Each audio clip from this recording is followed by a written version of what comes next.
हरि बोल। सभी वैष्णव के चरणों में मेरा सादर दंडवत प्रणाम। आज फिर उपस्थित हूँ आपकी सेवा में दिव्य पारमार्थिक रत्न इस ग्रंथ का पाठ लेकर। पिछले सत्र में हमने पढ़ा था परम गुरुदेव श्रील भक्ति प्रमोद पुरी गोस्वामी महाराज का संन्यास ग्रहण, मायापुर योगपीठ में सेवा, अयोध्या भ्रमण इत्यादि इत्यादि। साथ ही साथ हमने पढ़ा था परम गुरुदेव ने रचित श्री श्री गदाधर पंडित सूचक कीर्तन और उसका दिव्य अर्थ। आज के सत्र में हम लोग पढ़ेंगे परम गुरुदेव का अंबिका कालना में वास और वैभव 26। तो हम लोग हमारा पाठ शुरू करने से पहले आइए हमारे प्रिय गुरुदेव, परम गुरुदेव, समस्त गौड़ीय परंपरा, वैष्णव आचार्य और भगवान श्री श्री राधा कृष्ण के चरणों में प्रार्थना कर आज का पाठ शुरू करेंगे। वंदे हम श्री गुरु श्रीयुता पदकमलम श्री गुरु वैष्णवांश्च श्री रूपा साग्र जाता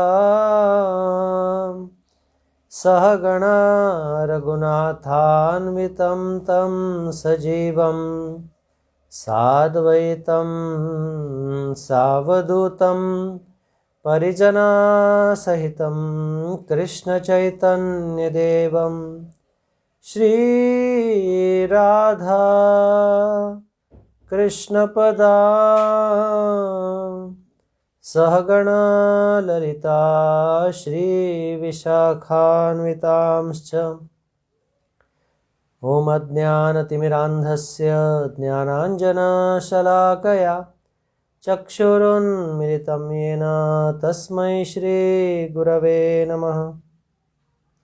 नमो विष्णुपादाय गौराङ्गप्रेष्ठरूपिणे श्रीभक्तिविबुधाय वै बोधाय निति नामिने। नमो भक्ति प्रमोद श्रीपुरी प्रेष्ठ स्वरूपिणे तद्भिन्न प्रकाशाय करुणामूर्तये नमः। कृष्ण भक्ति गुणाख्याने तन्महात्म्य प्रचारिणे सदा सन्निष्ठ रूपाय गुरवे प्रभवे नमः। प्रभुपादरतिश्चैव श्री गुरु प्रेम सेविने विश्वे गौरमनोभीष्टं हरेर्नाम प्रचारिणे। नौमि बोधायनं देवं कृष्णशक्तिस्वरूपकं प्रभुपाद प्रियकान्त श्रीपुरी प्रेष्ठसेवकम्। भक्ति प्रमोदाख्य पुरी मुषित्वा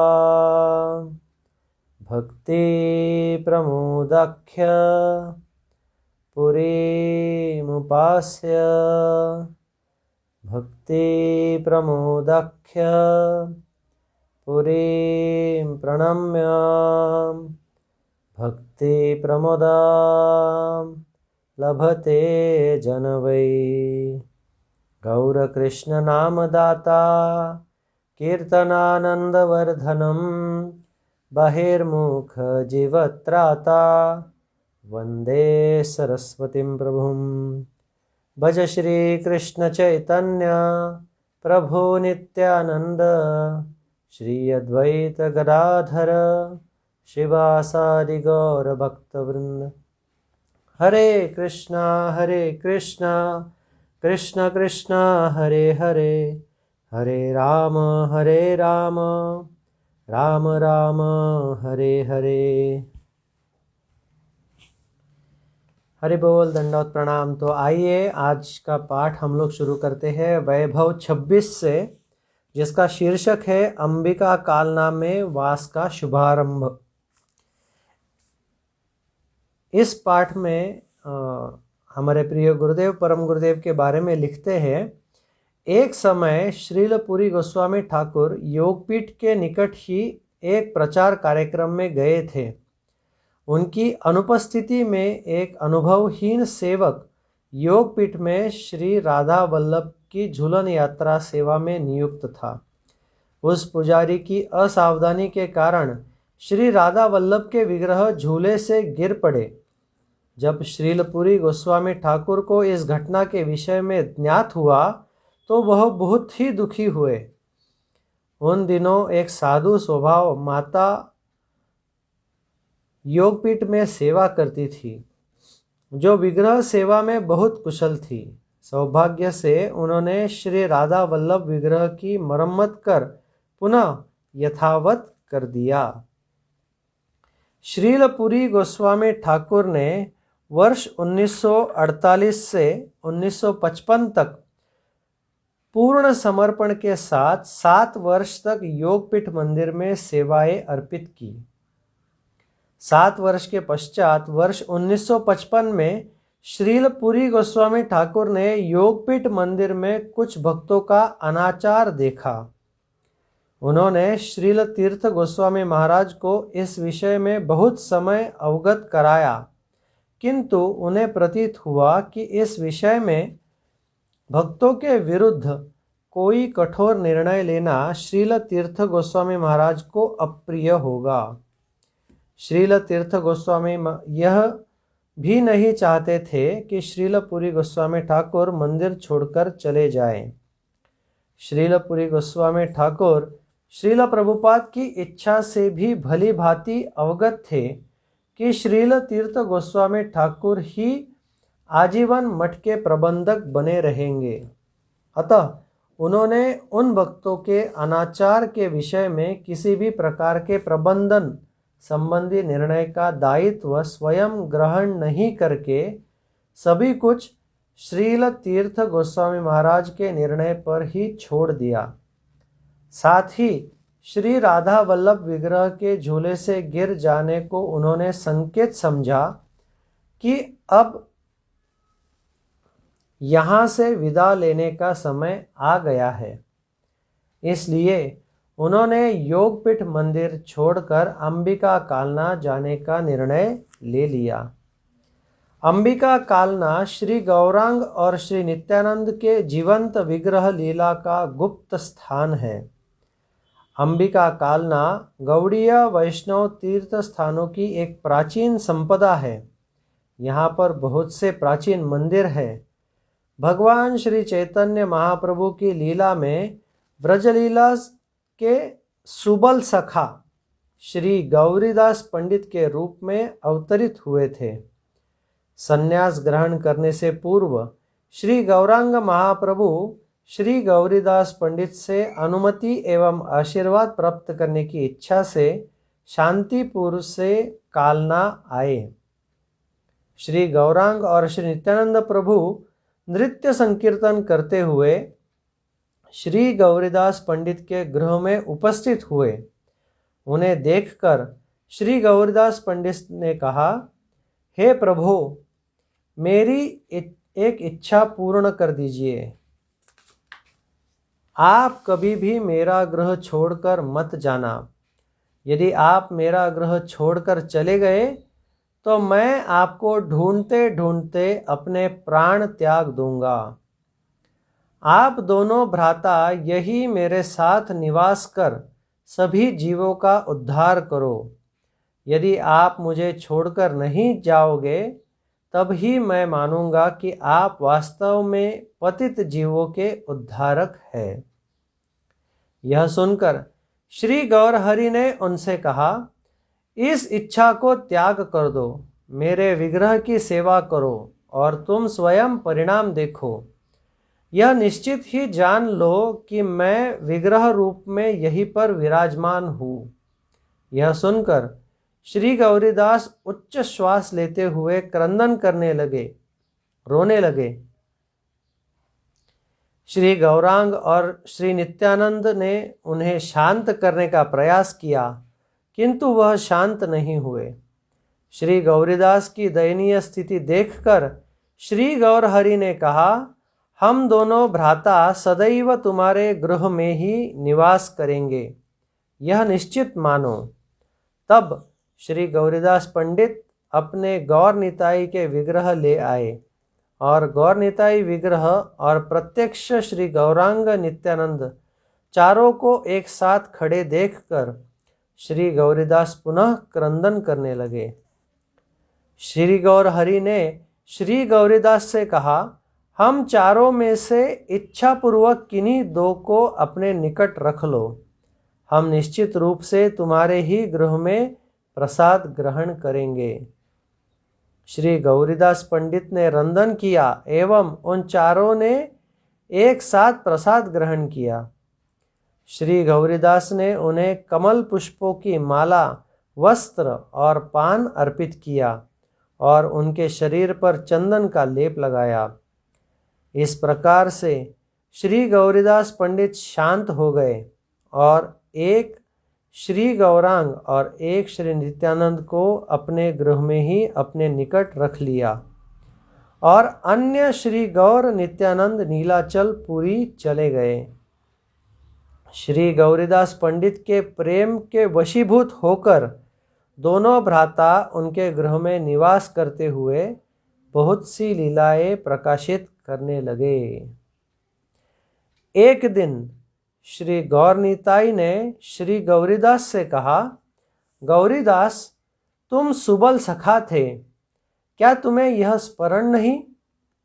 हमने यमुना के तट पर एक साथ मिलकर कितनी लीलाएं एवं कितनी क्रीड़ाएं की थी। ऐसा कहकर श्री गौरनीताई ने कृष्ण बलराम का रूप धारण कर लिया। ग्वालों के रूप में उन्होंने हाथ में शिंगा, लाठी और बांसुरी ले रखी थी। मस्तक पर मोर मुकुट धारण कर रखा था। गले में पुष्पों की माला और पैरों में नुपुर धारण किए थे। श्री गौरीदास पंडित ने भी सुबल सखा का रूप धारण कर लिया। तदनंतर तीनों ने मिलकर कुछ लीलाओं का आनंद लिया।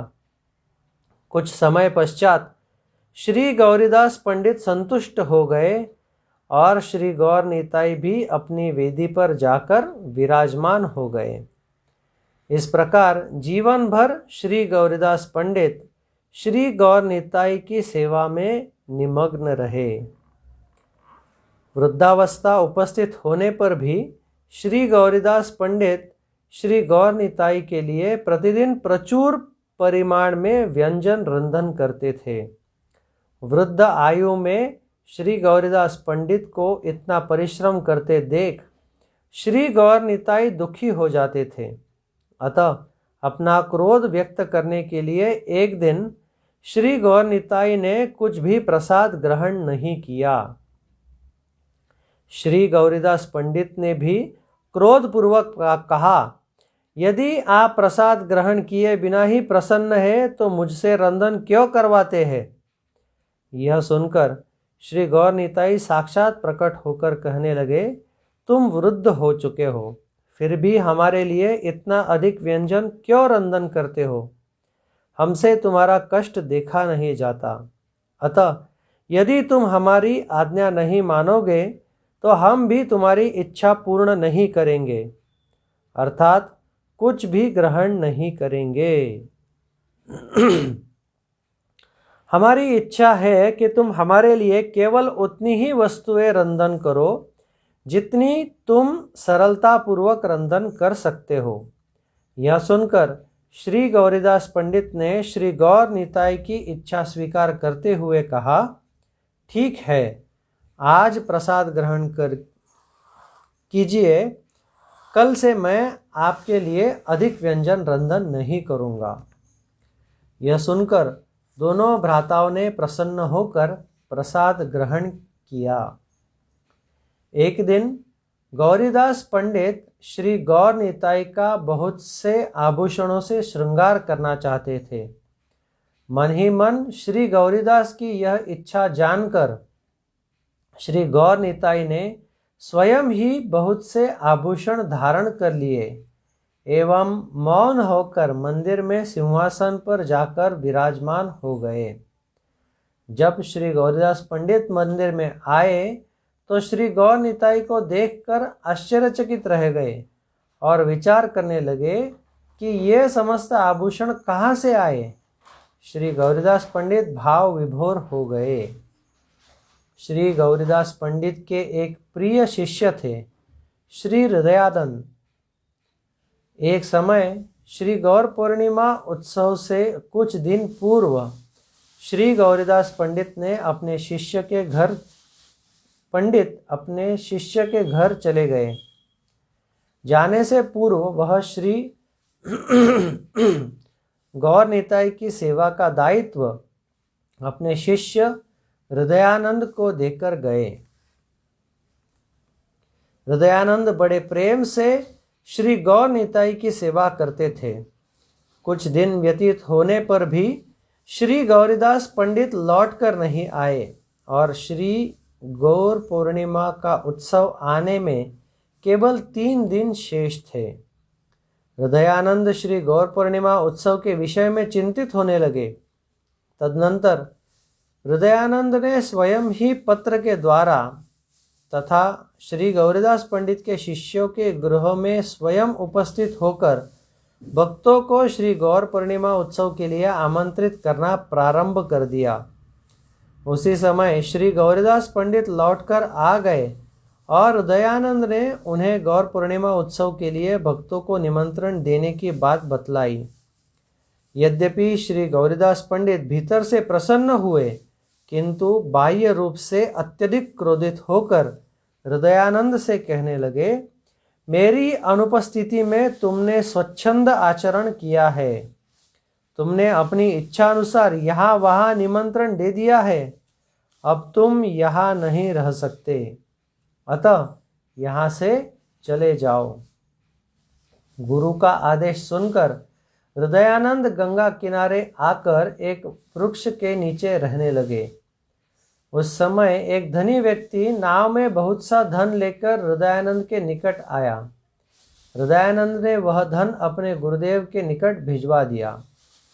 श्री गौरीदास पंडित ने वह धन हृदयानंद के निकट पुनः लौटा दिया और व्यंग करते हुए उस धन से हृदयानंद को ही श्री गौरांग महाप्रभु का जन्मोत्सव पालन के लिए कहलवा दिया।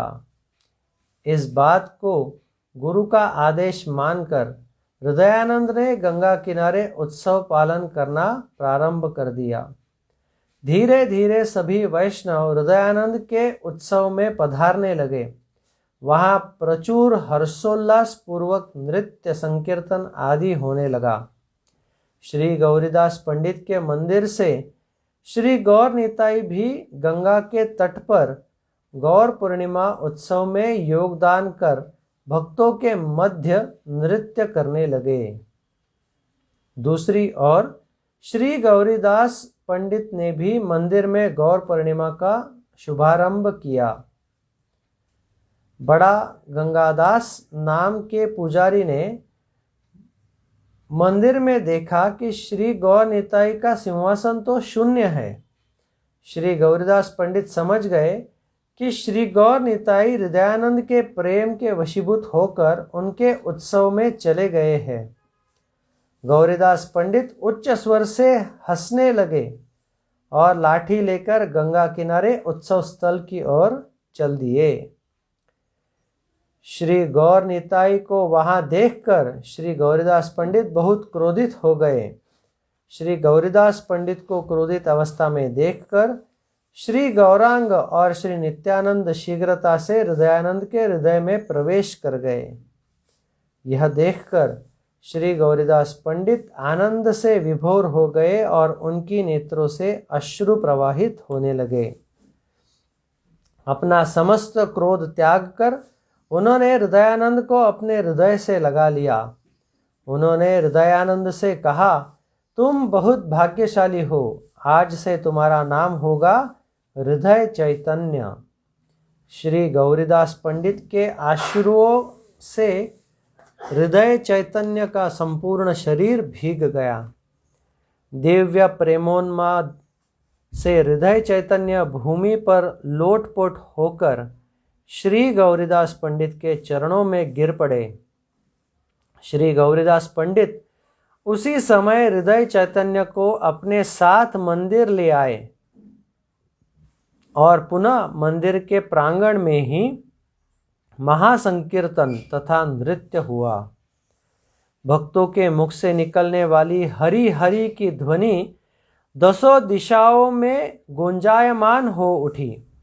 इसके पश्चात श्री गौरीदास पंडित ने हृदय चैतन्य को ही श्री गौर निताई की सेवा का दायित्व स्थायी रूप से प्रदान कर दिया। परिवर्तित काल में इन्हीं हृदय चैतन्य के शिष्य हुए श्यामानंद। श्यामानंद भी गौड़ीय वैष्णव समाज में एक महान भक्त हुए। यह सब कथाएं श्री नरहरि चक्रवर्ती के द्वारा रचित भक्ति रत्नाकर नामक ग्रंथ में वर्णित है। अंबिका कालना के विषय में कुछ और भी रोचक तथ्य है। श्रीमन महाप्रभु के द्वारा लिखित भगवत गीता की मूल प्रति श्री गौरीदास पंडित के मंदिर में विद्यमान है। एक समय श्रीमन महाप्रभु गंगा नदी के मार्ग से नौका में बैठकर अंबिका कालना आए थे। उस नाव का चापू यानी पतवार श्रीमन महाप्रभु ने श्री गौरीदास पंडित को देकर कहा, इस चप्पू से तुम बद्ध जीवों को भवसागर से पार करवाना। श्री गौरीदास पंडित के ज्येष्ठ भ्राता थे श्री सूर्यदास सरखेल। उनकी दो पुत्रियां थी, जानवा देवी और वसुधा देवी। श्री नित्यानंद प्रभु का विवाह इन दोनों कन्याओं से ही श्री सूर्यदास सरखेल के गृह में एक जुजुब के वृक्ष के नीचे हुआ था। इसलिए अंबिका कालना की महिमा से प्रभावित होकर श्रीलपुरी गोस्वामी ठाकुर अंबिका कालना आ गए। अपने एक गुरु भ्राता श्री सत्य गोविंद दास ब्रह्मचारी की सहायता से उन्होंने अपने समस्त ग्रंथ और अपने उपयोग की कुछ वस्तुएं अपने पहुँचने से पूर्व ही अंबिका कालना पहुँचा दी थी। अपने मामा की सहायता से उन्होंने श्री गौरीदास पंडित के मंदिर श्री गौर नित्यानंद के मंदिर के निकट कटी गंगा नामक स्थान पर 12 रुपये मासिक किराए पर एक कक्ष ले लिया। 3 जून 1955 को श्रीलपुरी गोस्वामी ठाकुर अपने सभी विग्रहों श्री राधा वल्लभ, राधा गोपीनाथ, गौर गोपाल, गोपाल और शालिग्राम को लेकर योगपीठ मंदिर से अंबिका कालना आ गए। श्रीलपुरी गोस्वामी ठाकुर ने कठोर समस्या करते हुए 3 वर्ष तक अंबिका कालना के कटिगंगा नामक स्थान पर निवास किया। वह अपने कक्ष में ही विग्रह सेवा, ग्रंथ अध्ययन और कीर्तन गान करते थे। समय समय पर वह अपने गुरु भ्राताओं के साथ प्रचार कार्यक्रमों में भी जाते थे। स्थानीय लोग उनके भजन साधन की अत्यधिक प्रशंसा करते थे। स्थानीय लोगों में अतुल दा यानी अतुल चंद्र सरकार श्रीलपुरी गोस्वामी ठाकुर के गुरु भ्राता जो परिवार सहित कालना में ही निवास करते थे, उनके पुत्र शंभु, पोतन तथा प्रफुल्ल श्रीपुरी गोस्वामी ठाकुर की विग्रह सेवा में तन मन धन से यथासंभव सहायता करते थे। श्रीलपुरी गोस्वामी ठाकुर के गुरु भ्राता श्री सत्य गोविंद दास ब्रह्मचारी भी समय समय पर उनकी सहायता करते थे। तो इस समय यह वैभव 26 समाप्त होता है। अगला वैभव 27 जो है, जिसका शीर्षक है भगवान श्री अनंत वासुदेव की विशेष कृपा प्राप्ति, यह हम लोग अगले सत्र में पढ़ेंगे। आशा करता हूँ कि मेरी सेवा से आप प्रसन्न होते हो और ऐसे ही मुझे आशीर्वाद देते रहे, ताकि इसी तरह आप सबकी सेवा में मैं हमेशा रत रह सकूँ। बहुत बहुत धन्यवाद। हरि बोल, दंडवत प्रणाम।